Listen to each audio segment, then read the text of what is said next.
أعوذ بالله من الشيطان الرجيم. بسم الله الرحمن الرحيم. السلام عليكم ورحمة الله وبركاته.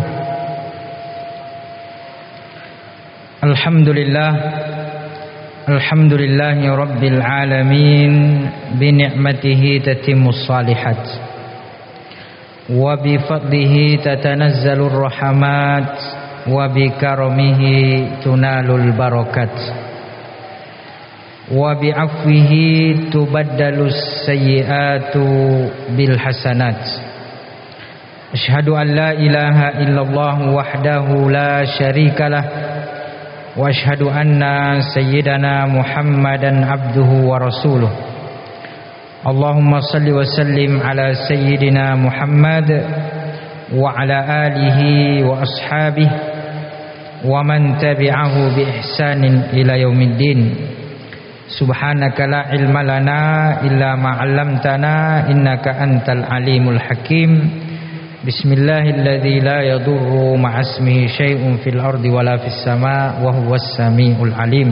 أما بعد. Bapak Ibu hadirin dan hadirat jamaah salat maghrib yang dimuliakan Allah Subhanahu wa taala. Kembali kita bersyukur kepada Allah Subhanahu wa taala atas segala nikmat, rahmat dan karunia yang dianugerahkan, dengan kita mengucapkan alhamdulillahirabbil alamin. Karena Allah Subhanahu wa taala mengatakan la in syakartum la azidannakum. Kalau bersyukur maka akan terus ditambah oleh Allah Subhanahu wa taala. Maka bersyukur kita kepada Allah Subhanahu wa taala dengan mengucapkan alhamdulillahirabbil alamin. Salawat beserta salam kita sampaikan kepada baginda Rasulullah sallallahu alaihi wasallam dengan mengucapkan Allahumma salli ala sayyidina Muhammad wa ala ali sayyidina Muhammad. Assalamu alayka ya Rasulullah. Assalamu alayka ya Habiballah.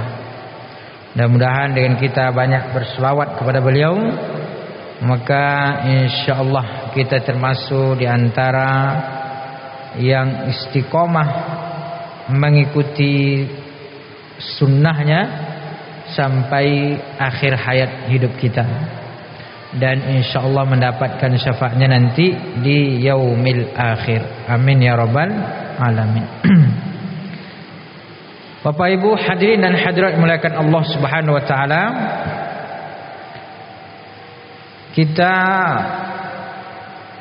masih melanjutkan kajian kitab Hikam Imam Ibnu Athaillah As-Sakandari yang berbicara tentang tuntunan seorang hamba untuk beribadah atau mendekat kepada Allah Subhanahu wa taala, yaitu jalan tazkiyah, jalan mensucikan hati atau jiwa agar bagaimana kita betul-betul menjadi hamba Allah yang sesungguhnya. Ini kitab tazkiyah, dan ini kalau Ustadz Zul Ikrami tidak hadir atau berhalangan, dan saya diminta untuk menggantikan beliau. Beliau mengkaji fikih mazhab Syafi'i, maka saya tidak membahas fikih karena nanti bisa jadi mengulang atau nanti ada tumpang tindih misalnya. Tapi insyaallah kalau mazhab Syafi'i ya seperti itu, insyaallah tidak ada permasalahan siapapun yang menyampaikan. Tapi dalam masalah ini saya mencoba untuk melanjutkan daripada kajian kitab Hikam ini yang sudah kita bahas beberapa minggu yang lalu, terkait dengan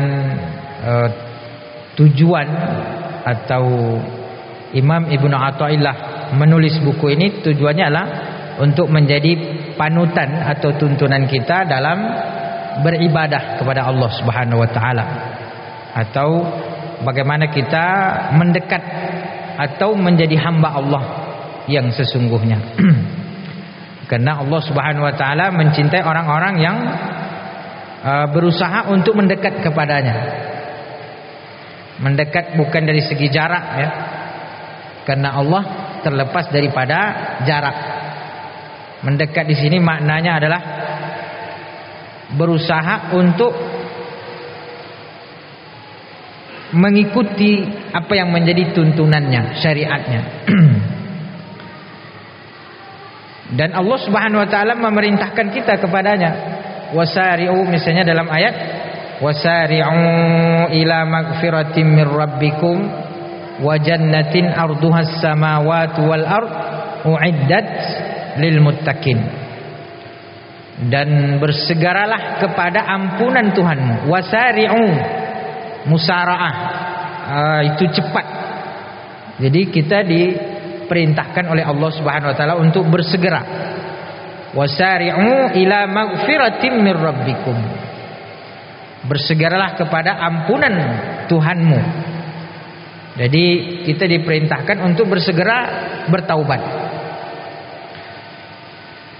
Dan kita sebagai manusia memang tidak ada yang lepas daripada salah dan silap setiap saat dan setiap waktu. Oleh karena itu Allah Subhanahu wa taala mengatakan kullu bani adama khata. Setiap anak Adam itu punya salah dan silap. Karena setiap waktu kita bisa berbuat salah, entah dari tangan, dari lisan, atau dari mata. Nah, tapi Allah Subhanahu wa taala dengan rahmatnya dan kasih sayangnya itu senantiasa membuka maghfirahnya, membuka ampunannya. Jadi walaupun kita sebagai manusia penuh dengan kelemahan, tapi itulah hebatnya dan kasih sayang Allah Subhanahu wa taala, selalu membuka pintunya lebar. Bahkan Allah yang memerintahkan kepada kita untuk bersegera. Wasari'u ila magfiratin mir rabbikum. Bersegeralah kepada ampunan Tuhanmu. Maka di dalam Islam ini tidak ada kita putus asa. Sebesar apapun dosa yang pernah kita buat, selagi hamba itu betul-betul dia taubatan nasuha, ya ayyuhalladzina amanu tubu ilallahi taubatan nasuha. Kalau sungguh-sungguh maka insyaallah semua diampunkan oleh Allah Subhanahu wa taala. Itulah pintu rahmat atau pintu magfirah Allah Subhanahu wa taala. Begitu luas bagi manusia. Maka oleh karena itu Allah sendiri mengatakan wala tayasu, jangan pernah berputus asa dari rahmat Allah Subhanahu wa taala. Imam Al-Busiri menggubah sebuah syair dan mengatakan wala taknatu min zallatin azumat innal kaba'ira fil isyani kallamami. Itu yang biasa kita dengar, Maula ya salli wa sallim daiman abada ala habibika khairil khalqi kullihimi. Itu banyak baitnya. Di antara baitnya itu wala taqnati min zallatin azumat innal kaba'ira fil isyani kallamami. Wala taqnati min zallatin azumat, jangan pernah berputus asa min zallatin azumat, terhadap zallah yang besar. Zallah ini tergelincir. Tergelincir itu artinya silap. Azumat besar artinya dosa besar. Jangan pernah berputus asa daripada dosa besar. Maka oleh karena itu, sebesar apapun dosa orang, jangan sampai terpikir untuknya bunuh diri. Karena justru kalau dia bunuh diri menambah dosanya lagi. Justru dia bagaimana berprasangka baik kepada Allah Subhanahu wa taala. Innal kaba'ira fil isyani, innal kaba'ira fil ghufrani kallamani. Sesungguhnya dosa besar itu dalam mengharapkan ampunan dari Allah Subhanahu wa taala sama dengan dosa kecil. Artinya kemungkinan Allah membuka pintu taubat terhadap dosa besar itu sama dengan pintu kecil.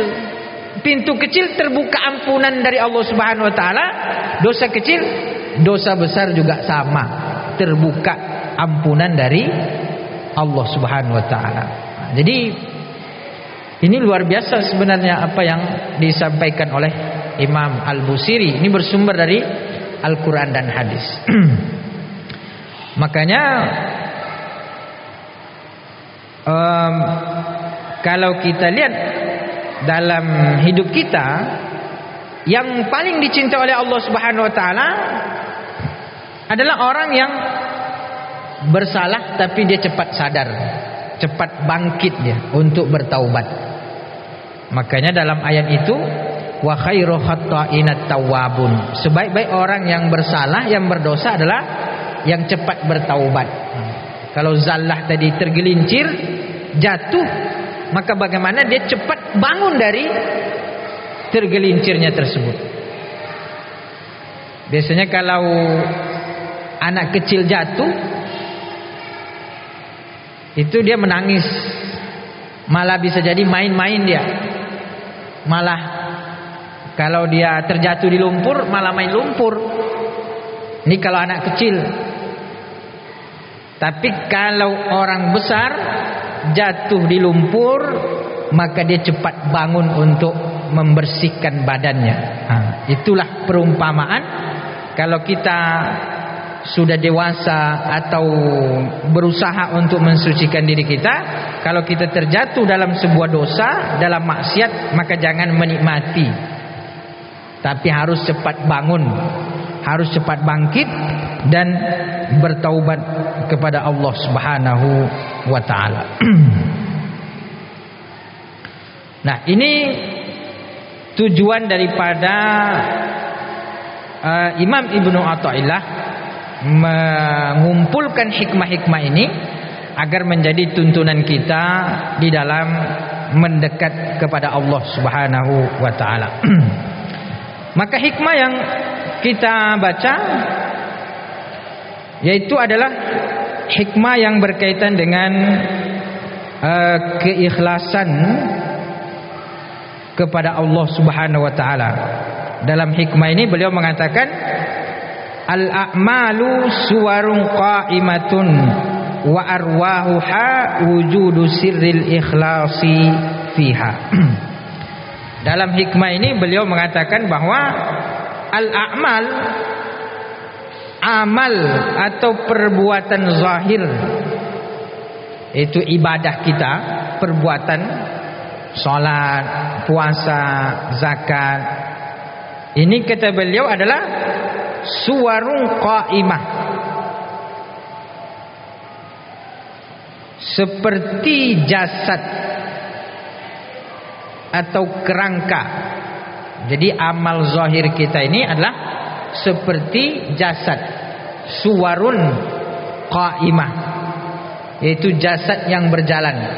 Amal-amal zahir, gerakan sholat, sholatnya itu sendiri, sedekahnya, kemudian puasanya, zahir yang nampak, zakatnya, duduknya kita di majelis ilmu, itu amal zahir namanya. amal zahir ini biasanya lah tampak baik oleh diri kita ataupun oleh orang lain. Itu nampak bentuknya, amalnya. Dan memang tidak semua amalan itu sir. Tidak semua amalan itu tersembunyi. Ada amalan-amalan yang memang tampak, bahkan bagus untuk ditampakkan. Seperti sholat berjamaah. Ini kan amalnya tampak, bahkan syiar. Makanya kalau kita keluar dari rumah menuju ke masjid, orang melihat kita. Maka ini kalau menjadi syiar baik. Sedekah, berkurban, namanya ditulis si fulan sekian ekor misalnya, atau bersedekah, berinfak untuk masjid, pembangunan masjid, si fulan sekian juta. Nah ini jelas amal-amal ini adalah amal zahir, tampak dia. Apakah amal zahir ini tidak baik? Kadang baik. In tubdus shadaqati fa ni'mahi, jika engkau tampakkan sedekahmu maka itu adalah sebaik-baik sedekah. Tapi dengan tujuan untuk memotivasi orang lain, syiar. Salat berjamaah selain daripada kita mengharap pahala dari Allah Subhanahu wa taala, itu ada syiarnya. Bisa jadi orang lain termotivasi. Kalau orang lain termotivasi dari kita, ketika orang tersebut membuat, maka kita pun juga dapat pahalanya. Jadi kalau kita keluar rumah, dari rumah pergi ke masjid, tetangga kita melihat kita dan dia termotivasi dari kita, bapak ini atau abang ini misalnya, atau ibu ini pergi ke masjid, saya ikut juga lah. Termotivasi dia. Maka kita yang menjadi motivasi tadi itu dapat pahalanya juga ketika orang lain melakukan. Nah ini amal-amal zahir. Jadi amal zahir ini kata beliau, al-a'malu suwarun qa'imah. Amal-amal zahir itu suwarun qa'imah, itu seperti jasad, kerangka. Kalau diibaratkan tubuh, diibaratkan manusia. Maka kalau dia kerangka atau jasad, suwarun qa'imah, kalau dia jasad, maka tentu butuh ruh. Badan kita ini kalau tidak ada ruhnya, maka dia akan mati. Jadi kita punya jasad, punya kerangka, dan kita punya ruh. Apa yang menyebabkan jasad kita ini hidup, berjalan, beraktivitas, adalah disebabkan karena ruh yang ada di dalamnya. Maka menjadi indah dia. Kita bisa menggerakkan tangan, kemudian kita bisa mengkedipkan mata, bisa menggerakkan lidah. Kenapa demikian? Karena ada ruh di dalamnya. Tapi kalau ruhnya ini sudah hilang, maka jadilah dia disebut dengan mayit. Hilang ruhnya. Tidak bisa lagi menggerakkan tangan, karena ruhnya sudah tidak ada, mayit. Maka tidak ada mayit yang menggerakkan tangan. Karena kalau ada mayit yang menggerakkan tangan, maka kita ya jadi takut nanti. Kita memandikan mayat, tiba-tiba tangannya misalnya gerak. Atau memandikan mayat, tiba-tiba matanya berkedip. Maka kita tidak jadi memandikannya. Berarti dia belum mayit. Nah, maka jasad kita ini digerakkan atau dihidupkan oleh ruh tadi. Imam Ibnu Athaillah dalam hikmahnya ini memperumpamakan amal yang zahir itu adalah seperti jasad, suwarun qa'imah wa arwahuha wujudu sirril ikhlasi fiha. Amal-amal zahir ini juga butuh ruh. Ruhnya apa kata beliau? Wujudu sirril ikhlasi fiha. Jadi ruhnya amal kita itu adalah keikhlasan yang ada di dalamnya. Jadi amal perbuatan zahir ini hanya seperti jasad, adapun ruhnya adalah keikhlasan yang ada di dalamnya. Maka disinilah pentingnya kata Nabi sallallahu alaihi wasallam, innamal a'malu binniyat. Sesungguhnya setiap amal itu tergantung kepada niatnya. Karena amal-amal zahir tadi tidak hidup atau tidak diterima oleh Allah Subhanahu wa taala kecuali disertai dengan niat yang ikhlas. Jadi niat itulah yang menghidupkannya. Maka kalau tadi amal ini tampak zahir, dia menjadi baik dia dengan ketentuan bahwa dia benar secara syarak. Karena amal zahir ini amal soleh, disebut dengan amal soleh ketika dia benar secara syarak. Salat kita adalah salat yang benar ketika mengikuti tuntunan syariat. Itulah salat yang dipuji oleh Allah Subhanahu wa taala. Qad aflahal mu'minun alladzina hum fi salatihim khashi'un. Beruntung orang-orang beriman yang mana mereka khusyuk di dalam salatnya. Baru disifati oleh Allah Subhanahu wa taala dengan mukmin yang beruntung ketika amal solehnya ini sesuai dengan tuntunan. Apa yang dituntun dalam syarak? Yaitu adalah khusyuk. Tapi kalau sebaliknya maka justru menjadi terbalik. Allah Subhanahu wa taala mengatakan fawailul lil musalli. Justru celaka orang yang salat. Kenapa? Karena tidak sesuai dengan tuntunan syarak, yaitu alladzina hum fi salatihim alladzina hum an salatihim sahun. Kalau tadi dalam salatnya adalah terwujud khusyuk, menghadirkan Allah dalam salatnya. Kalau khusyuk itu kan artinya kita hadir dalam salat kita, dan itulah makna wa aqimus shalah.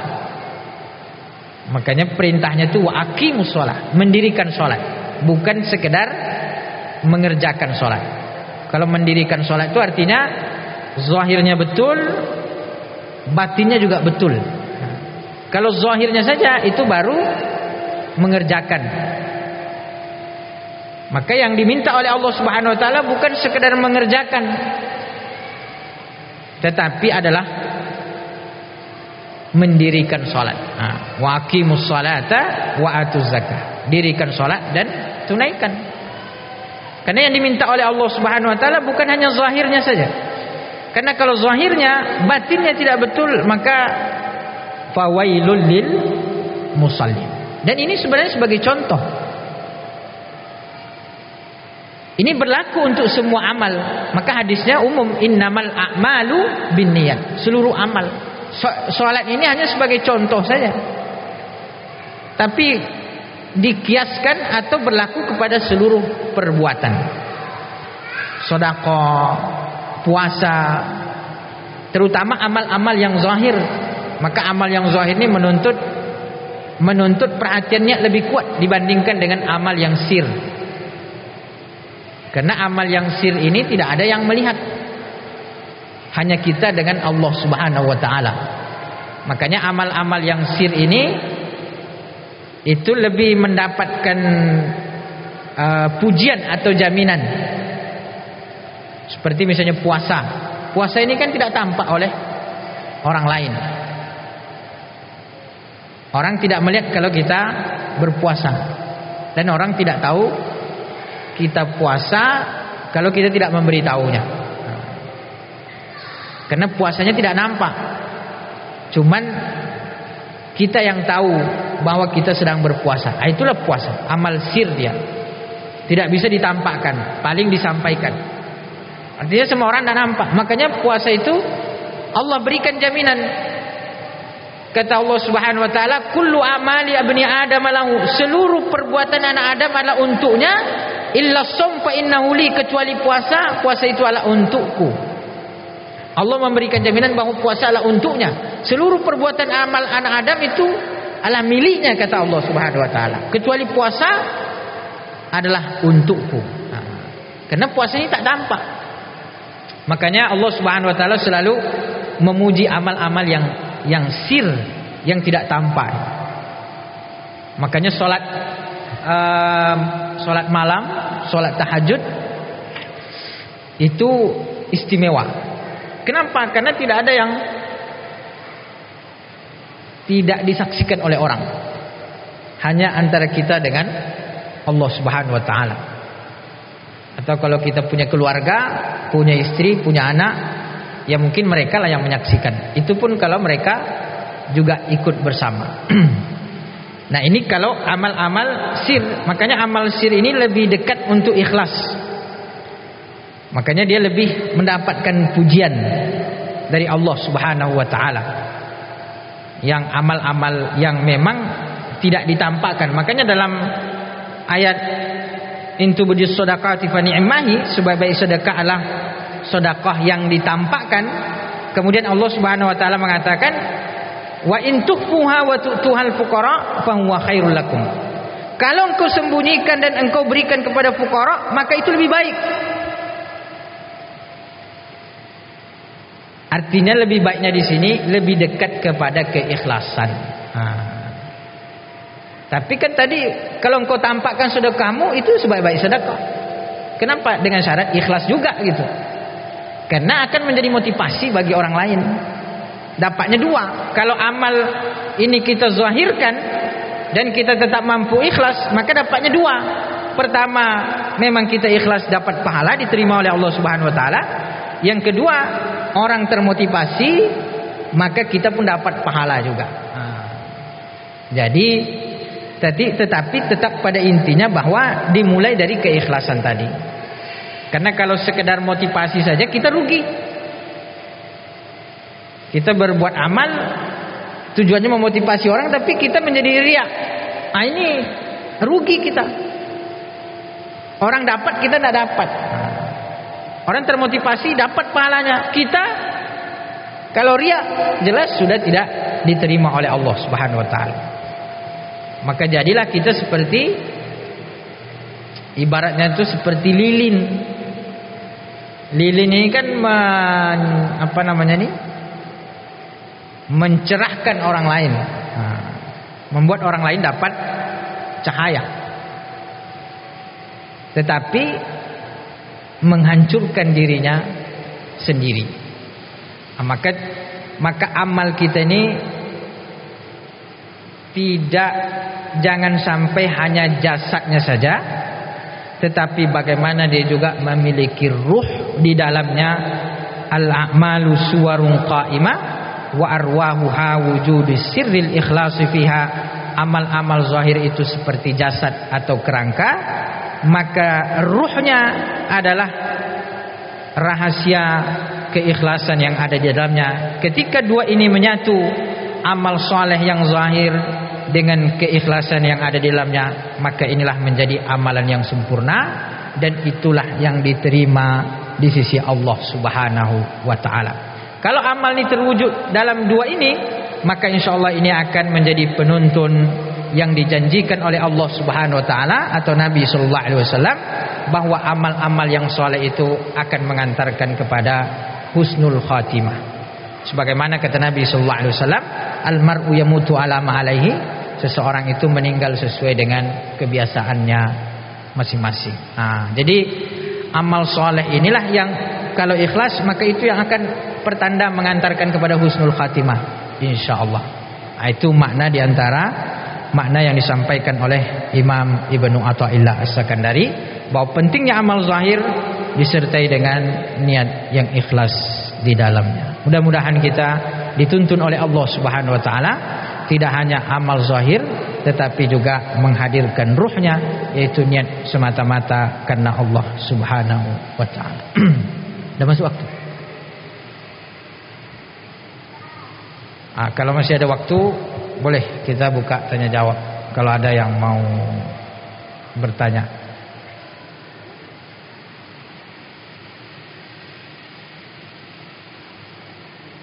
Ada yang tanya? Berapa menit lagi?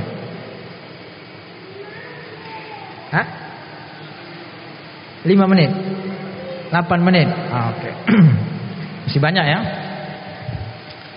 Baik. Kalau tidak ada, kita lanjutkan sedikit.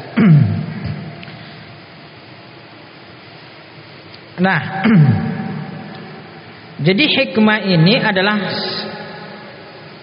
memang betul adalah hikmah dari Imam Ibnu Athaillah As-Sakandari, tapi pada hakikatnya hikmah ini adalah diambil atau merupakan kesimpulan daripada Al-Quran dan hadis-hadis Nabi Sallallahu Alaihi Wasallam.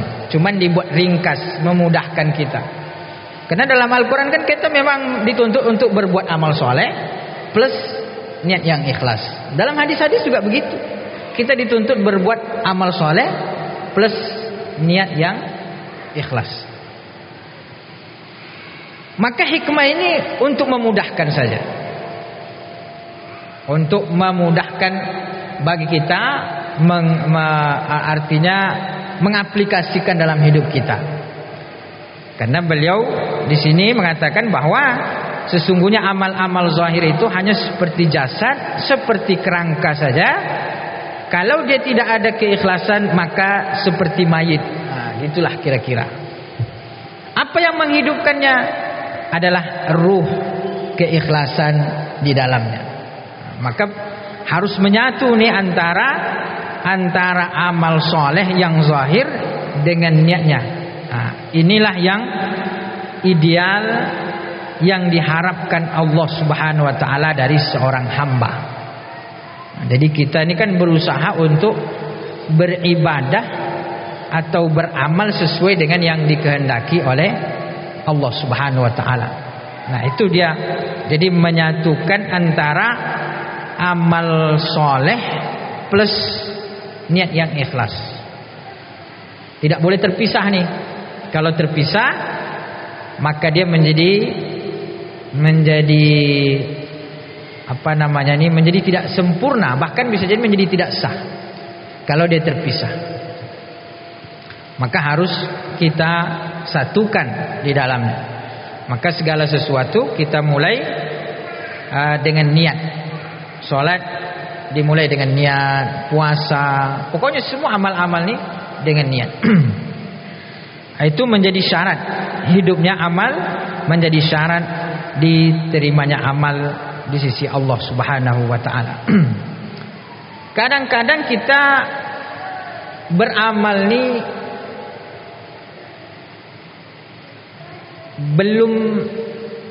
belum ikhlas. Jadi belum gitu. Sementara kita dituntut untuk menyatukan. Idealnya begitu. Lalu bagaimana sikap kita? Seperti kita misalnya ingin bersedekah. Kadang-kadang ingin sedekah kita ini disertai dengan ingin dilihat, atau ingin dipuji misalnya. Nah, berarti ya, makasih.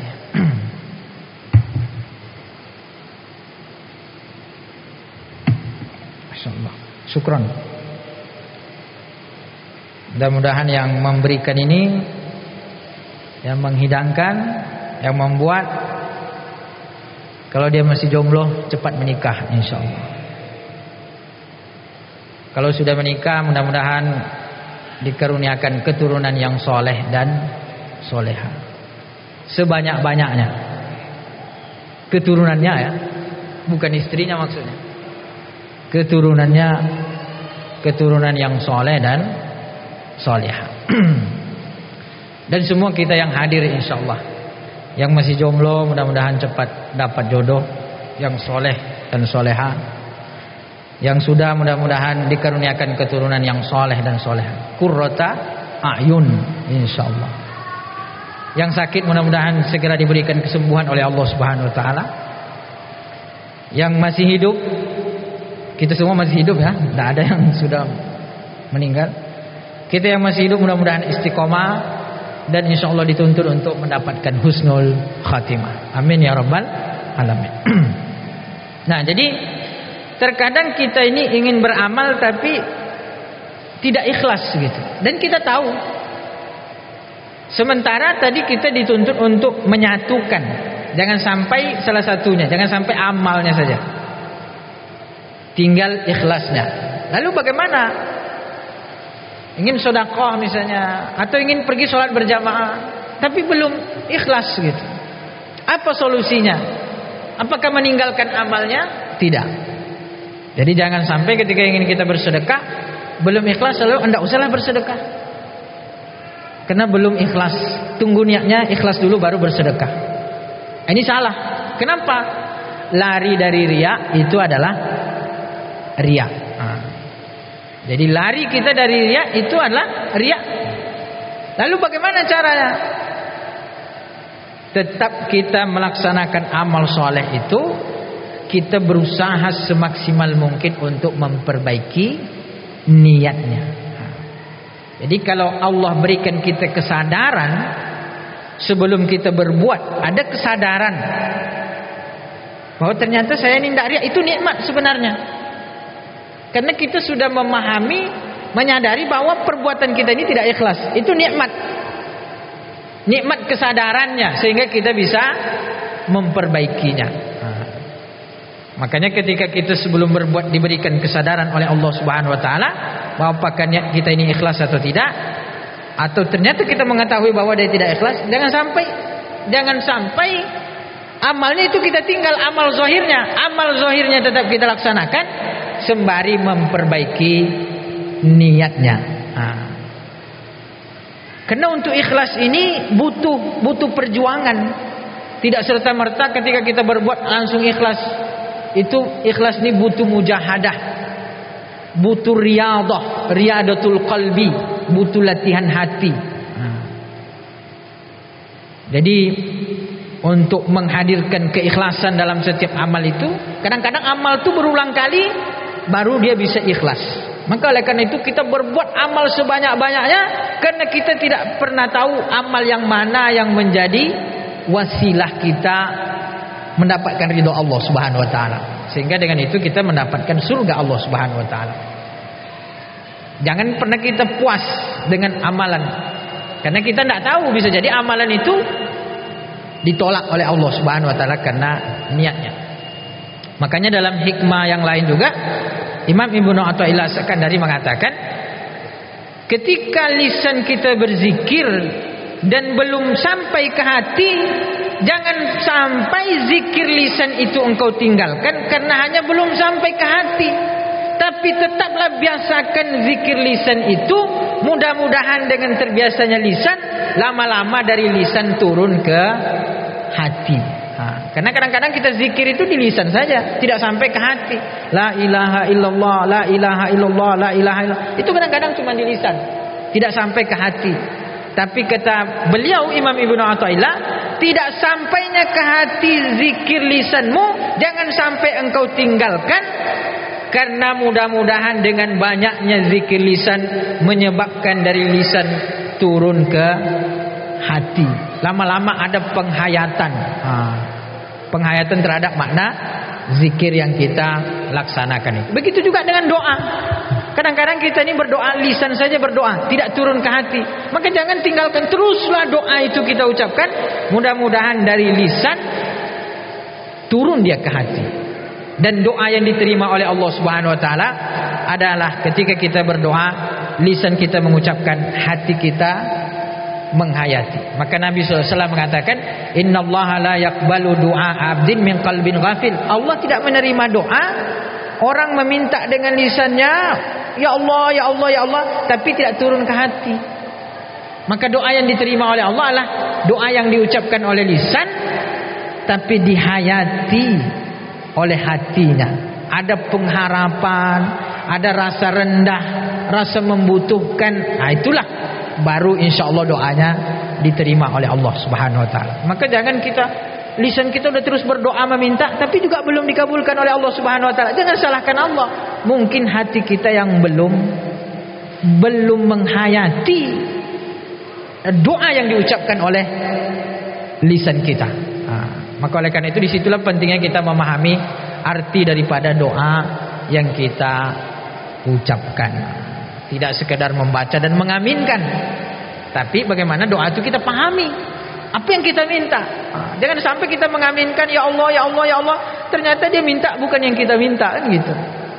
Dia minta, ya Allah, saya pingin nikah, kan gitu. Ternyata kita sudah menikah. Atau pingin lagi, kan gitu. Kan kita amin-amin tapi kita tidak tahu apa yang kita aminkan. Makanya kalau imam berdoa, berdoalah yang sifatnya umum, yang sama-sama kita inginkan. Apa misalnya? Rabbana atina fid dunya hasanah wa fil akhirati hasanah wa qina adzabannar. Jangan ketika berdoa, ya Allah jadikanlah si fulan anggota dewan, ya Allah jadikanlah si fulan sebagai bupati. Iya kalau sama pilihan kita. Kita amin-amin ternyata beda dengan yang kita harapkan. Maka oleh karena itu kalau berdoa bersama-sama itu yang umum-umum aja.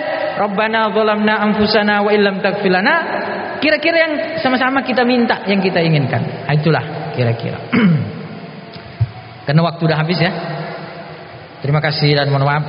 Mudah-mudahan kita semua dengan mujahadah berusaha untuk melatih hati kita, tazkiyah terhadap jiwa kita, maka insyaallah amalan kita menyatu antara amal zahir dengan juga amaliyatul qalbi, yaitu adalah keikhlasan di sisi Allah Subhanahu wa taala. Terima kasih dan mohon maaf. Subhanakallahumma wa bihamdika asyhadu an la ilaha illa anta nastaghfiruka wa natubu ilaik. Wassalamualaikum warahmatullahi wabarakatuh.